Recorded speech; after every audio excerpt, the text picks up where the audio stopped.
until I found a small island in the middle of the Pacific. It was just the right size. A true isolated island. Geologically stable, with a natural flat area, perfect for building an airport. So I got straight to work. I dropped $1 billion to buy the island, and named it Future Island. I said I was starting a tourism project. I bought 10 large cruise ships, and signed construction agreements with NPCs. I also signed NDAs with the NPC executives, so they didn't know the exact location of Future Island either. The workers worked day and night.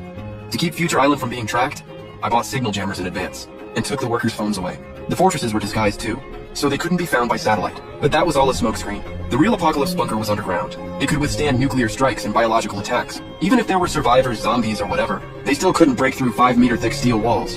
To solve the power problem, I installed wind power, tidal power, and nuclear power on the island. I also stocked up on 100,000 oxygen tanks, for use if things ever got desperate.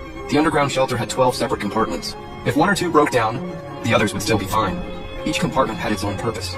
3 of them used the newest automated farming tech, so I could grow vegetables, raise fish, and raise chickens. 2 compartments stored enough supplies, medicine, food, and water to last me 10 years. Other compartments had bedrooms, kitchens, dining rooms, entertainment rooms, gyms, bathrooms, and medical rooms. When NPCs started doubting my construction project, I tipped them with money. Then they shut up, and worked even harder to make money. Money was there to be spent. I couldn't even finish spending it. I went to the US and bought a ton of heavy weapons, including mobile combat robots and obstacle clearing robots. And since I paid more than enough, I even got hold of 2 nuclear bombs through unofficial channels. In a bay, I also hid my nuclear submarine and a plane. The underground bunker had a tunnel leading right there. I hired 2 instructors to train me every day to drive the submarine and fly the plane. To keep powered players from getting onto the island, I had artificial reefs built all around the island's original location. Big ships would hit the reefs and sink.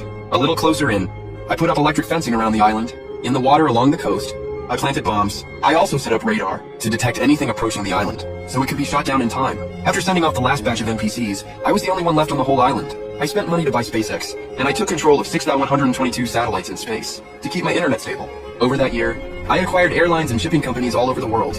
In the final week, I ordered the mass destruction of all planes and ships. The whole world knew the richest man had destroyed all long-distance transportation companies. The NPCs all thought the billionaire had gone crazy. Only the players knew that this global billionaire was also their competitor. A small window popped up in the player world chat. Are you the global billionaire? Only he saw that I had chosen infinite wealth, but I ignored him. The apocalypse arrived. The players who had maxed out their powers were ready to go. The names and numbers of all 300 players appeared on the public screen. I was number 99. Kuiyingri was number 100. Lu Ruyan was number 101. Attention, the apocalypse has begun. This game will keep running until only one player remains. No one expected the apocalypse to arrive as a worldwide rainstorm. From north to south, the long intense rain triggered massive flooding. It was as fierce as the ancient flood in mythology.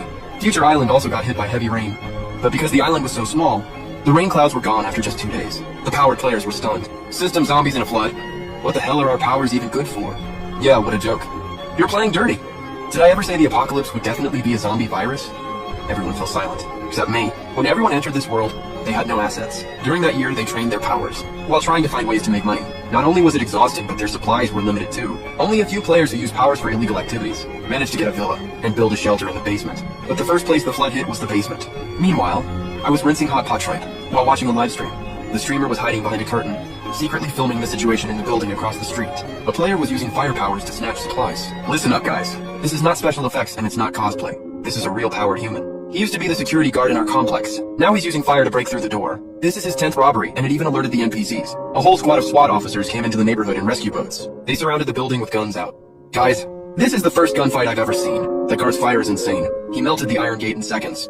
The SWAT team went into the building. Gunfire was intense. Countless windows were blasted open by flames. Explosions kept going off nonstop. Then suddenly, a figure flew out from the top floor and crashed straight into the floodwater. Not long after, one player's name on the game screen turned gray. That meant the player had died. At that point, in the player world chat, Kuiyingri messaged me again. Let's team up. We're classmates after all, and our numbers are right next to each other. We can definitely make it to the end if we work together. You can see this, can't you? Say something. My mind control power is really strong. You don't have any powers. At that point, I can help you deal with the other players. I still didn't reply to him. He wanted to team up with me. Once it was just the 2 of us left, he'd use mind control to KO me and become the only winner. Was he underestimating my IQ or overestimating his own? No water, no power. Food shortages.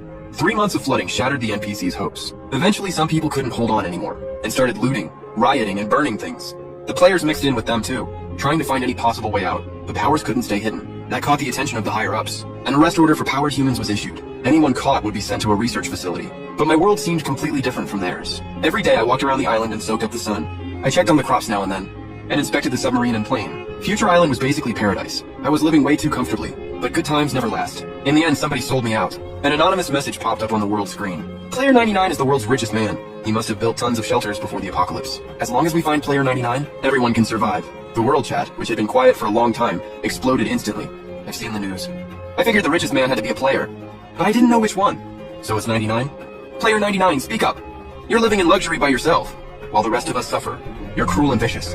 Yeah, we should eliminate a player like that. If we find 99, we survive. I rolled my wrist and typed into the public chat. Everyone calm down. I'm Player 99. You want shelters? I can provide them. But don't drag it out. If you won't say it, we'll definitely find you, take all your resources, and kill you. I smiled and kept typing. But I only built shelters in 4 places: China, the US, Germany, and Australia. And each shelter can hold at most 20 people. I marked the 4 locations on the world map. There are over 200 of you.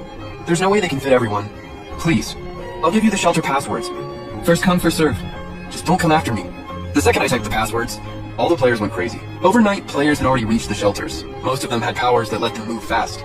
The shelters were built on high ground, so they weren't threatened by the flood. When they opened the shelter doors and stepped inside, it felt like heaven. Player 58 proudly started live streaming in the world chat. I can't believe the shelter is this nice. Money really does rule.